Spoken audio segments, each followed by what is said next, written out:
అందరికీ నమస్కారం. Welcome to icon politics. నమస్కారం బాలకోట గారు. నమస్కారం శ్రేణి గారు. సార్, ఎన్నో ఏళ్ళుగా మీరందరూ ఆ, గత ప్రభుత్వం మీద పోరాటం చేశారు. ఎట్టకేలకు కొత్త ప్రభుత్వం ఏర్పడి ఆ, అప్రతిహతమైన మెజార్టీతో గెలిచింది. ఏర్పడుతుంది ఈరోజు. ప్రమాణ స్వీకారం కూడా చేస్తున్నారు. దానికి తోడు 24 మంది మంత్రులు, కూటమి నుంచి 24 మంది మంత్రులు ప్రమాణ స్వీకారం కూడా చేయబోతున్నారు. ఎలా ఉంది ఈ మంత్రివర్గ కూర్పు? మీరు ఆశించినట్టుగా ఉందా లేదా? ఏంటి దీని మీద మీ రివ్యూ చెప్పండి సార్. శ్రేణి గారు ధన్యవాదాలు. ధన్యవాదాలు సార్. అలాగే మీ ద్వారా, మీ ఛానల్ ద్వారా కూడా రాష్ట్ర నూతన ముఖ్యమంత్రిగా బాధ్యతలు స్వీకరిస్తున్న నారా చంద్రబాబు నాయుడు గారికి, అలాగనే ఉప ముఖ్యమంత్రిగా బాధ్యతలు స్వీకరిస్తున్న పవన్ కళ్యాణ్ గారికి కూడా అమరావతి బహుజన ఐకాసా తరపున జైభీములు. ఏముంది శ్రీని గారు, మూడే మూడు మాటలు. రాష్ట్రంలో మార్పు కావాలని మేము కోరుకున్నాం. రాష్ట్ర ప్రజలు కోరుకున్నారు. రాష్ట్ర ప్రజలతో కలిసి పోరాటం చేశాం. ఆ పోరాటంలో ఎన్నో ఇబ్బందులు పడ్డాం.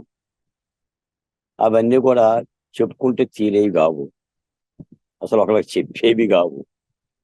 కన్నీళ్ళు కూడా ఎర్రగా వస్తాయి చెప్తా ఉంటుంది. అంటే పరిపాలన జగన్మోహన్ రెడ్డి గారు ఆ స్థాయిలో చూపించాడు బాబు.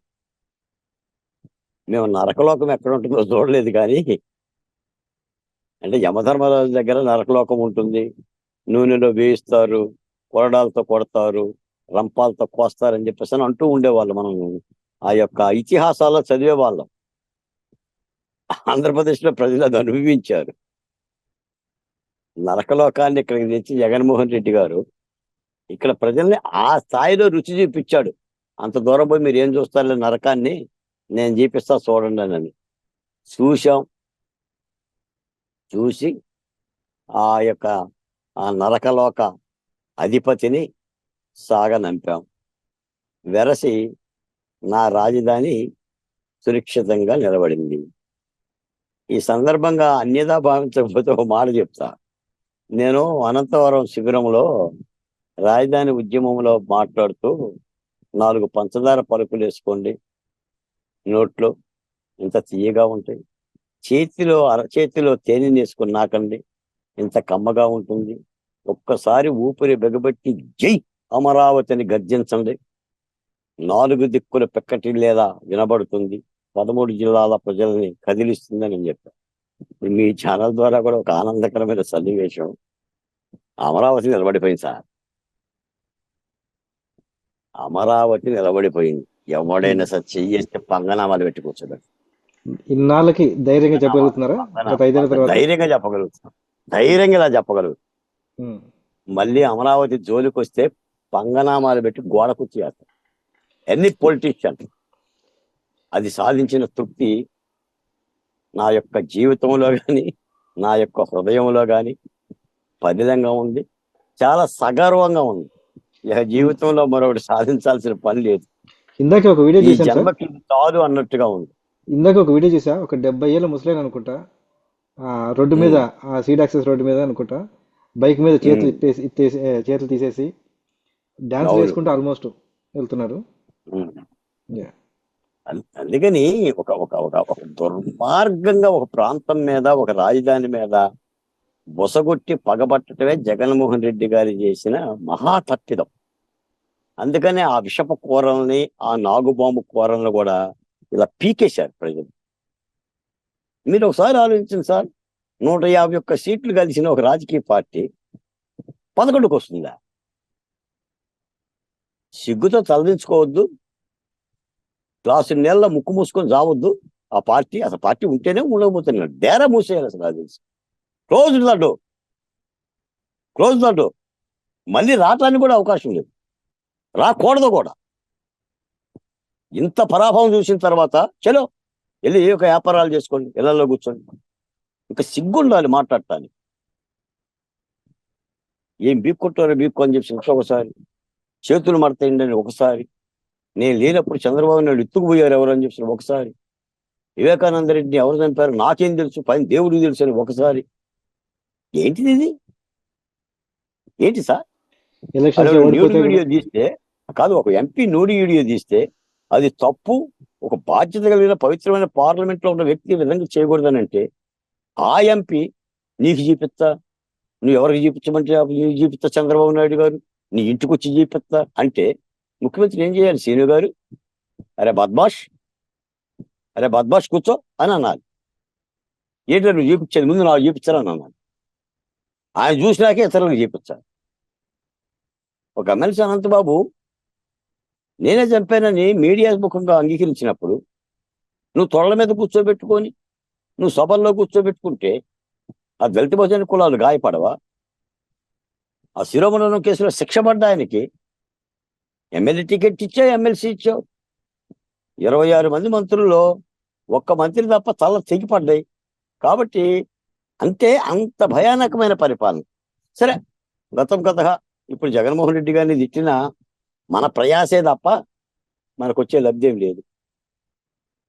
ఇక కింద పడ్డోని మాట్లాడతాం. పోతే నేను అనేది ఏంటంటే ఇప్పటికీ కూడా చాలా మంది అమరావతి మీద ఒక దుర్మార్గమైన నిందా ప్రచారం చేశారు. అది కమ్మోలదని, వ్యాపారస్తులని, అది శ్మశానం అని, ఎడారని. ఒక్కసారి కళ్ళుంటే వచ్చి అమరావతిని చూడండి, కాళ్ళుంటే నడిచిరండి, నోరుంటే పలకరించండి. చంద్రబాబు నాయుడు గారు రూపాయి బిళ్ళ పెట్టల, కేవలం కంప చెట్లు దొరికిస్తే మట్టిలో మాణిక్యంలాగా అమరావతి దేదీప్యమానం కనిపిస్తుంది. ఆయన ఏం చేయలేదండి. ఓ 10 ప్రక్రియలు తెచ్చి 40 ప్రక్రియలు తెచ్చేసి కంప తీశాడు. మట్టిలో రత్నాలు ఉంటాయంటారు చూసారా? రత్నంలాగా 300 అడుగుల సీడ్ యాక్సిస్ రోడ్డు విద్యుత్ కాంతులతో. ఇది కదండి, ఇది కదా రాష్ట్రానికి కావాల్సింది. భాగ్యనగరాన్ని చూసినంత ఆనందం కలగట్లా. కాబట్టే కృష్ణా, గుంటూరు, ప్రకాశం ఈ ఉభయ గోదావరి జిల్లాల్లో కూడా ఖాతా తెరవకపోవటానికి కూడా కారణం ఏంటంటే అమరావతి సార్. ఒకటి మాత్రం నిజమండి, సత్యం సత్యమే. ఎవరు అంగీకరించినా అంగీకరించకపోయినా కూటమికి వచ్చిన ఈ విజయ తరహాసంలో, ఈ విజయ కిరీటంలో కలికితురాయి ఈ దరహాస మందారం నా దృష్టిలో అమరావతి ఉద్యమం. 1635 రోజుల ఆ మహిళామ తల్లులు పడ్డ ఆవేదన, తల కంట కన్నీరు ఒలికితే సిరి ఎంట నిసగదు అంటాడు బొమ్మెరపోతాను. ఆ మహిళల కంట కన్నీరు గార్చాడు కాబట్టే జగన్మోహన్ రెడ్డి గారి చేతిలో ఉన్న అధికారపు సిరి మాయమైపోయింది, దూరం అయిపోయింది. ఇది జరిగిన గతం.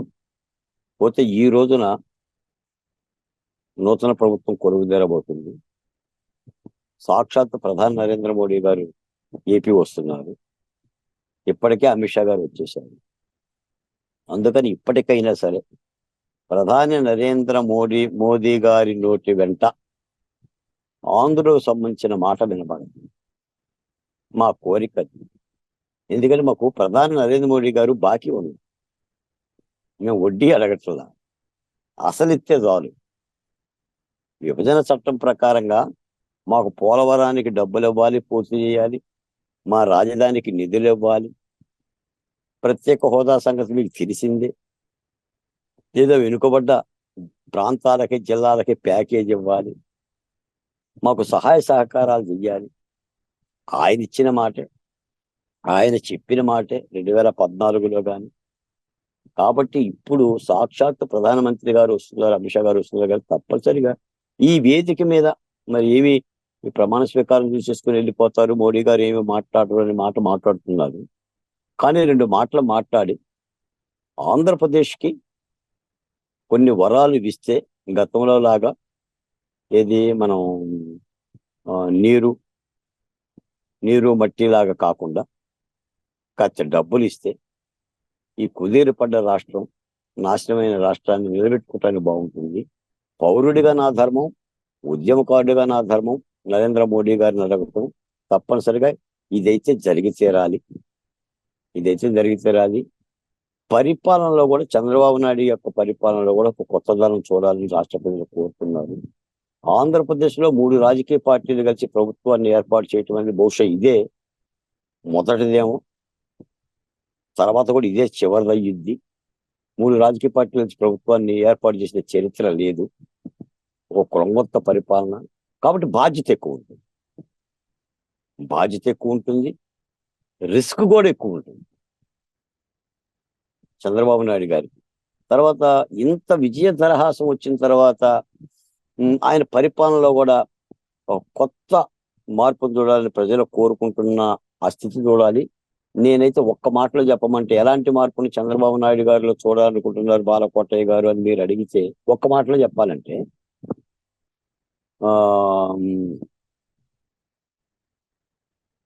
ద్వాపర యుగంలో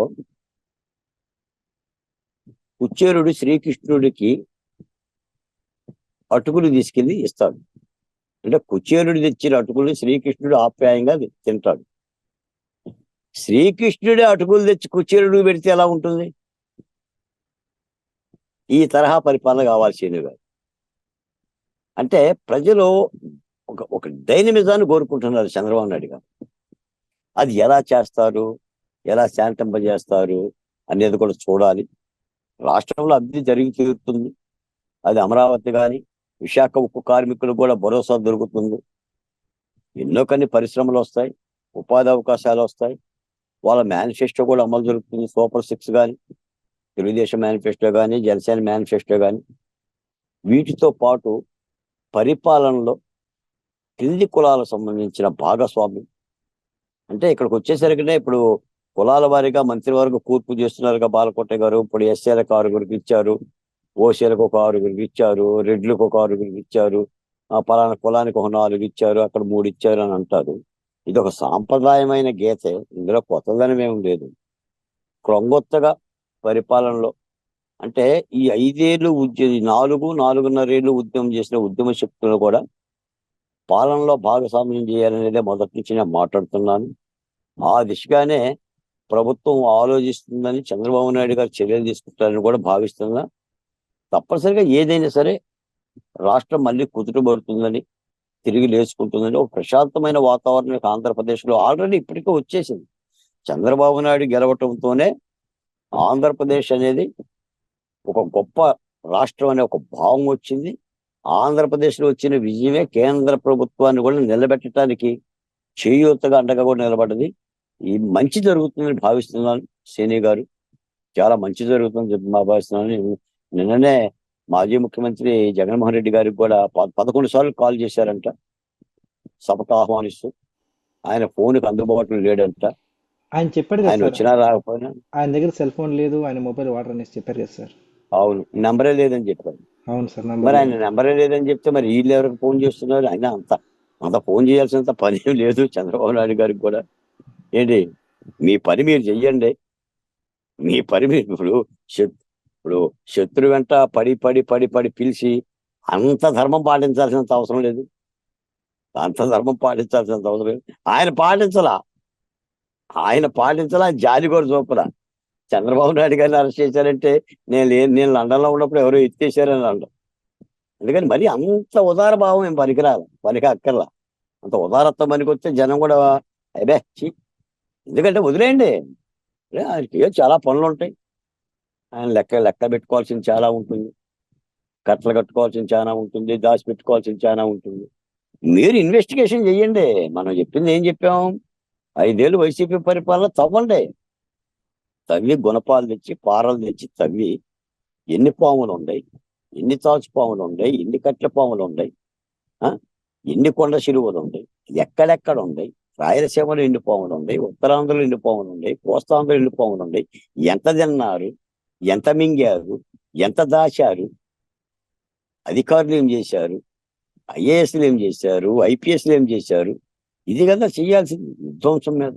తప్పనిసరిగా రాష్ట్రాన్ని బాగు చేసుకోవటంతో పాటు ఈ విధ్వంసాన్ని తవ్వి వెలికి తీయాలి. వెలికి తీసి చరిత్రలో ఒక ప్రజాస్వామిక ప్రక్రియలో ఏ అధికారి అయినా సరే బాధ్యత మనిషి తాబేదారులాగా ఐఆర్ఎస్ఎల్ లాగా పనిచేస్తే చట్టాలు ఊకోవని ఒక హెచ్చరిక చేయగలగాలి.